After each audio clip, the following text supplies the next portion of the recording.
ಮಾಡಿರ್ತಕ್ಕಂಥ music and magic ಅಂತಕ್ಕಂಥ ಕಾರ್ಯಕ್ರಮ ಅತ್ಯುತ್ತಮವಾಗಿ ಮೂಡಿ ಬರ್ತಾ ಇದೆ.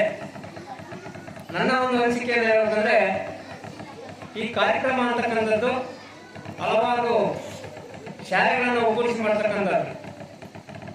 ಆ ನಿಟ್ಟಿನಲ್ಲಿ ಒಗ್ಗೂಡಿಸ್ತಕ್ಕಂಥ ಒಂದು ಕೆಲಸ ಸ್ವಲ್ಪ ಕಷ್ಟಕರ ಅನಿಸುತ್ತೆ. ಆದರೂ ಸಹ ಈ ದಿವಸ ಮಲ್ಲಪ್ಪನಹಳ್ಳಿ ಕ್ಲಸ್ಟರ್ ವ್ಯಾಪ್ತಿಯಲ್ಲಿರ್ತಕ್ಕಂಥ ನಮ್ಮ ಎಲ್ಲ ಶಾಲೆಯ ಶಿಕ್ಷಕರು ಶ್ರಮವನ್ನು ವಹಿಸಿ ಮಕ್ಕಳ ನೇರಿಗೆ ಕರೆತಂದಿರ್ತಕ್ಕಂಥದ್ದು ಶ್ಲಾಘನೀಯವಾಗಿರ್ತಕ್ಕಂಥದ್ದು. ಅದೇ ರೀತಿಯಾಗಿ ಈ ಕಾರ್ಯಕ್ರಮ ಅಂತಕ್ಕಂಥದ್ದು ಮಕ್ಕಳಿಗೆ ನಲಿ ಅಂತಕ್ಕಂಥದ್ದು, ನಲಿಯುತ್ತಾ ಕಲಿತಕ್ಕಂಥದ್ದು.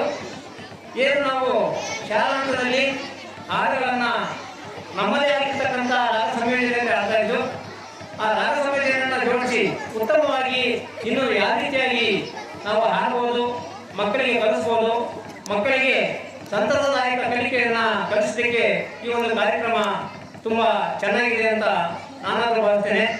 ಅದೇ ರೀತಿಯಾಗಿ ಈ ಕಾರ್ಯಕ್ರಮ ಅಂತಕ್ಕಂಥದ್ದು ಪೂರ್ವ ಯೋಜಿತವಾಗಿರಬೇಕು ಅಂತಕ್ಕಂಥದ್ದು ನನ್ನ ಅಭಿಪ್ರಾಯ. ಏಕೆಂದರೆ ನಿನ್ನೆ ನನಗೆ ಆದೇಶವನ್ನು ಹೊರಡಿಸಿ ನೀವು ಮಕ್ಕಳನ್ನ ಕರ್ಕೊಂಡು ಬರಬೇಕು ಹಾಗೆ ಅಂತಂದರೆ ಕರ್ಕೊಂಡು ಬರ್ತಕ್ಕಂಥ ತುಂಬ ಕಷ್ಟದಾಯಕ ಅನಿಸುತ್ತೆ. ಆಮೇಲೆ ನಮ್ಮ ಸರ್ಕಾರಿ ಶಾಲೆಗಳಲ್ಲಿ ಓದ್ತಕ್ಕಂಥ ಮಕ್ಕಳು, ಬಡ ಮಕ್ಕಳು, ಈಗ ಏನು 60 ರೂಪಾಯಿಗಳನ್ನು ನೀವು ಕೊಡಬೇಕು ಅಂತ ಹೇಳ್ತಿದ್ದಾರೋ ಆ ಮಕ್ಕಳು ಕೊಡ್ತಕ್ಕಂಥ ಕಷ್ಟ ಆಗುತ್ತೆ. ನನ್ನ ಒಂದು ಕೋರಿಕೆ ಏನಂತಂದರೆ, ಆದಷ್ಟು ಕಡಿಮೆ ವೆಚ್ಚದಲ್ಲಿ ನಿಮಗೆ ಖರ್ಚು ಬರುತ್ತೆ ಅಂತಕ್ಕಂಥ ಗೊತ್ತು, ಮೇಡಮ್ ತುಂಬ ಖರ್ಚು ಬರುತ್ತಲಾಗಿದೆ ಅಂತ. ಆದರೆ ಡಿಸೆಂಬರ್ ತಿಂಗಳಾಗಿರೋದ್ರಿಂದ ನಾವು ಸಹ ಮಕ್ಕಳನ್ನ ಪ್ರವಾಸ ಕರ್ಕೊಂಡು ಹೋಗ್ತಕ್ಕಂಥ ಒಂದು ಯೋಜನೆಯಲ್ಲಿದ್ದೇವೆ.